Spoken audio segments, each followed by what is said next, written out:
Hello YouTube, this is VidHead85 and thank you so much for joining me for this episode where I do an overview of McGee and Me. Now McGee and Me is a TV Christian show that filmed about 12 episodes from 1989 to 1993. It was produced by Focus on the Family and geared more toward 8 to tween. I was an adult when I found out about these and we watched these in our youth Bible study. So the episode setups are usually as follows. A cartoon McGee in an animated situation that will mirror our protagonist Nick Martin's real-life dilemma, and we journey with them as they learn biblical lessons.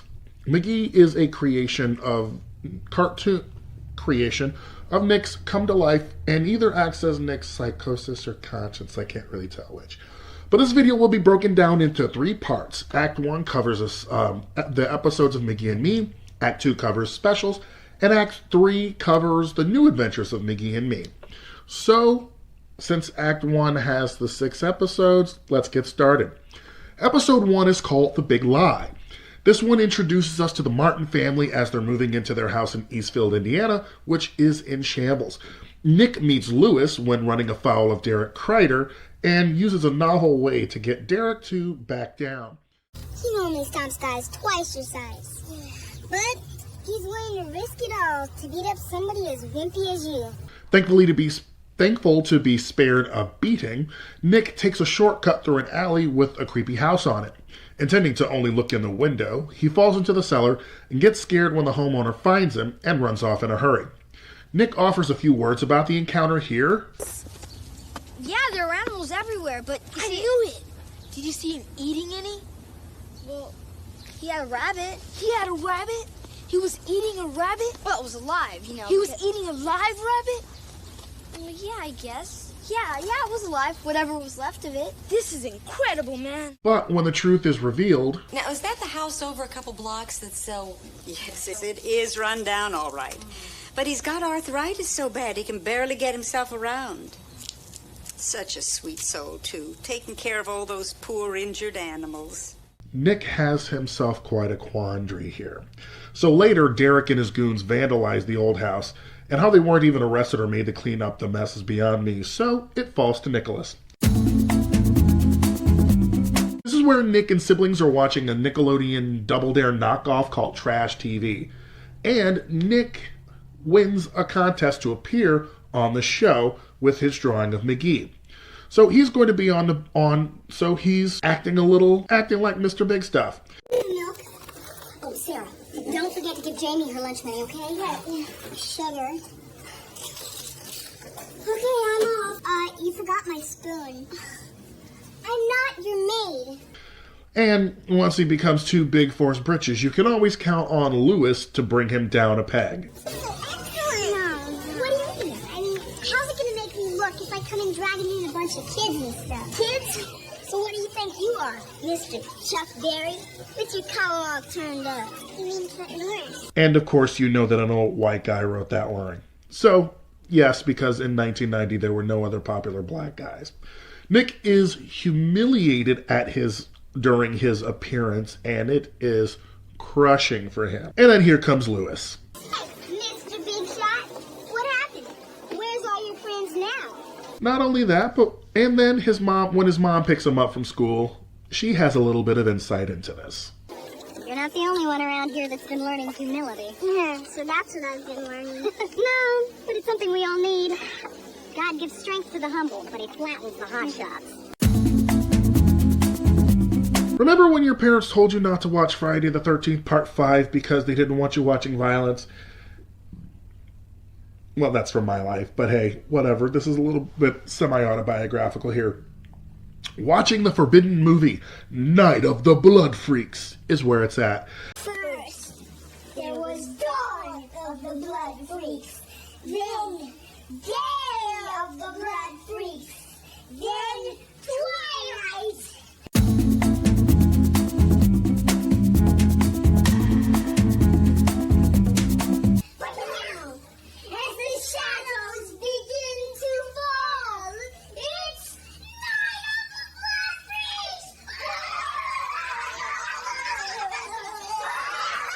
So, With that out of the way, the goofball brothers sneak out of the house to watch the movie.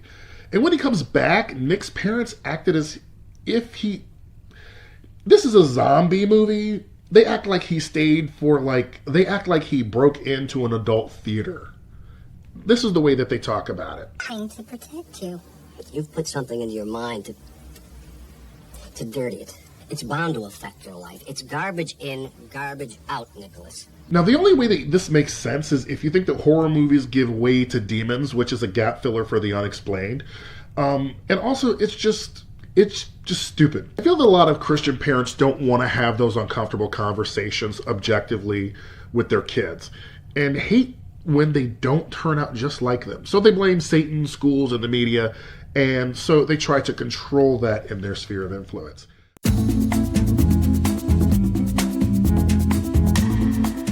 This one has the Good Samaritan as the story and anchor for this episode.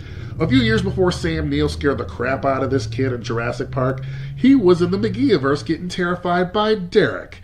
For a reason that we often see school bullies do it. Roll the clip.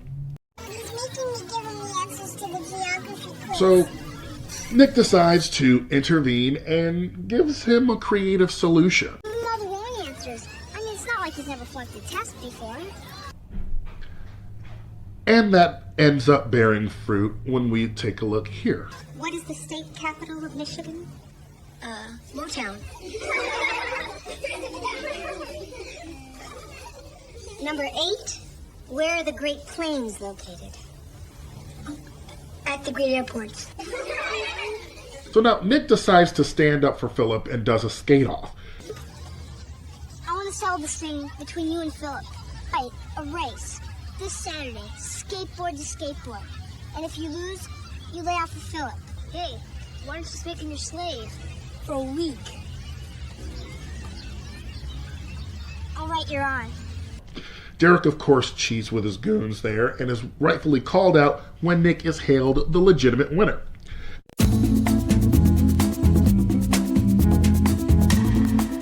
Psalms 23 is the passage for this one. Nick's parents are at a press banquet when a twister supposedly strikes nearby. Sarah is babysitting. Lewis and Nick play some tricks on the girls. And speaking of girls, one of them mentions her parents' divorce and is all sad about it. That's pretty much why she exists, as well as to give googly eyes to Nick in the first episode. So the only thing that remotely dangerously that happens is a branch through the window, and they all work together to resolve the situation. Another thing that I will mention is this clip right here. We just have to have faith that God will give us the strength to make it through. You know, I've never really thought about it much. You got a point. How in the world is Lewis in Indiana, in America? How does he not know about God or heard about God and Jesus? Parents come home and are marveled that the kids didn't die. Now, of course, I'm not going to ask why in the world wasn't the banquet canceled, but hey, you know what? I'm not going to get into that.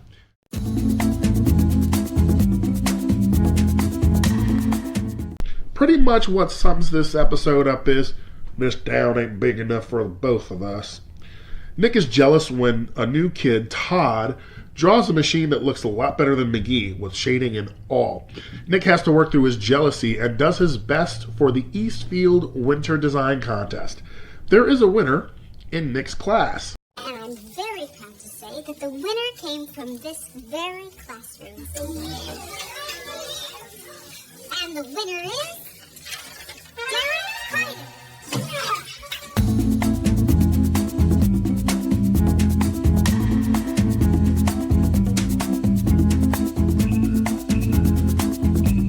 I watch this every so often, and the first part, the cartoon part, brings back every cartoon that we've seen in the previous one for Bonanza. Here's this plot. Derek is not feeling the Christmas spirit. And come Friday, 3 wise men we will have.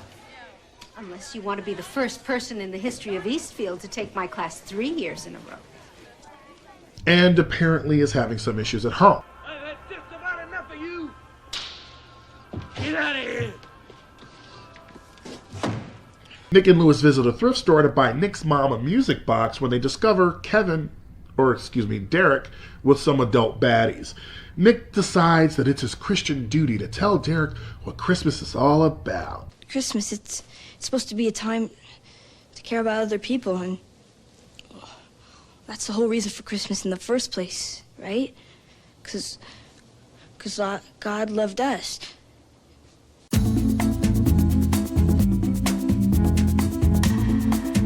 But you better tell him if I ever see his sweet little face again, I'm gonna have to kick it all the way to the other side of town. You got that? Yeah. Come on, we're done like now. Anyway, after the pageant, Nick buys the music box at the thrift store for his mom. Creepy guy sees it, spots Nick to beat him up, and Derek comes to the rescue in some of the weirdest fighting in anything that I have ever seen. But yay! Christmas is saved for Nick, and maybe Derek is saved too, but his home situation is still going to be the same on December 26th.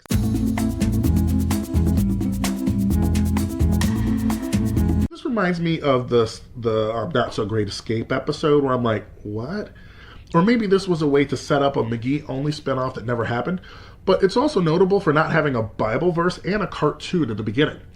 Nick talks to his parents about buying a new drawing table, and they let him know that, well, it's up to you, bud.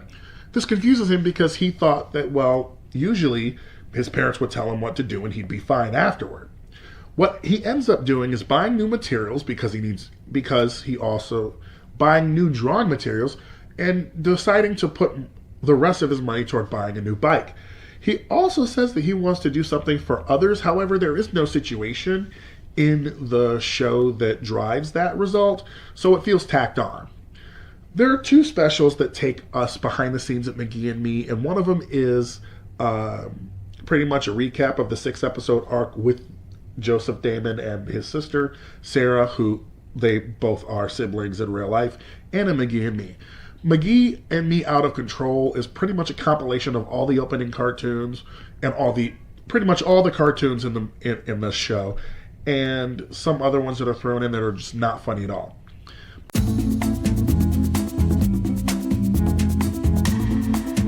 Now let's move on to Act 3 with the 3 episodes. And this is where we have a new intro.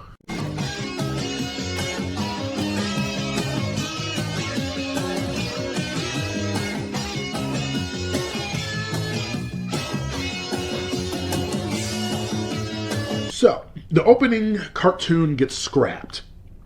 And before we get into it, we're not going to see Lewis anymore, and he's recast with another guy that's supposed to be his cousin. And Lewis's name is supposed to be Armstrong. The old whiteness of those little clues are just... So, Beauty and the Least. That's when a Romanian pen pal comes to Nick's house and acts far more Christian than Nick and his family does.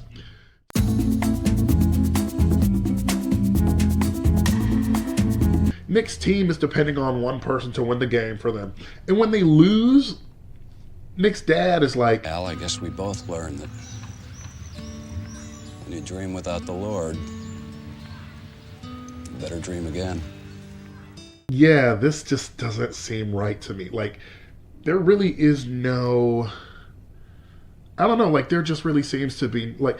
I'm sorry. If I were a god, okay, the last thing I'd be worrying about is a baseball game. I'd be out trying to soften people's hearts to, like, actually give a damn, especially in the U.S., about, you know, universal health care, tuition-free college, and, you know, solving world hunger and shit like that.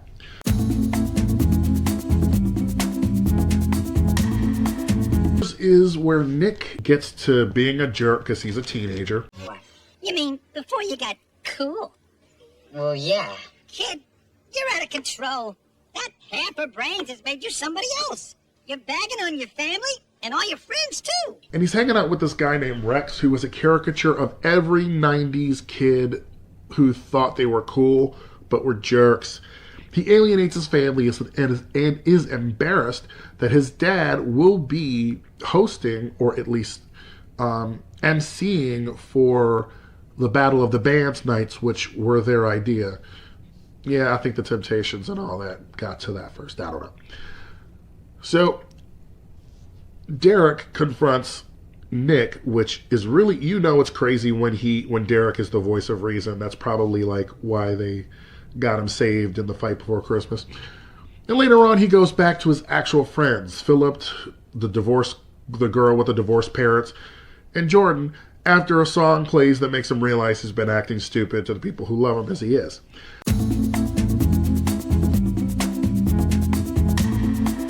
It's about Nick, Philip, and the divorced girl who actually meets her dad. She gets to see her dad on this trip. And pretty much Nick is scared to climb up a mountain or whatever, and then eventually he has to save his dad later on. And then, they get the rope down to him as well, and he's really not in any danger, but they really try to make it seem like he is.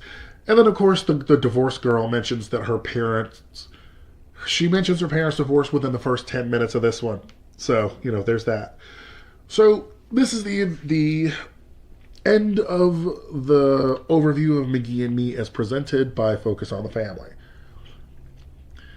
Final thoughts are simply, I do enjoy these episodes, even though some of the results seem tacked on, but overall, they're solid stories rather than sermons. So thankfully absent is the Christian persecution complex that we see today. And that is definitely refreshing because it just feels like, wow, also, since I was growing up during this time, some of these things could have been things that Christian youth were struggling with. So you can take a look at some of the episodes on YouTube and Daily Motion as well. Thank you for joining me, and have a great one.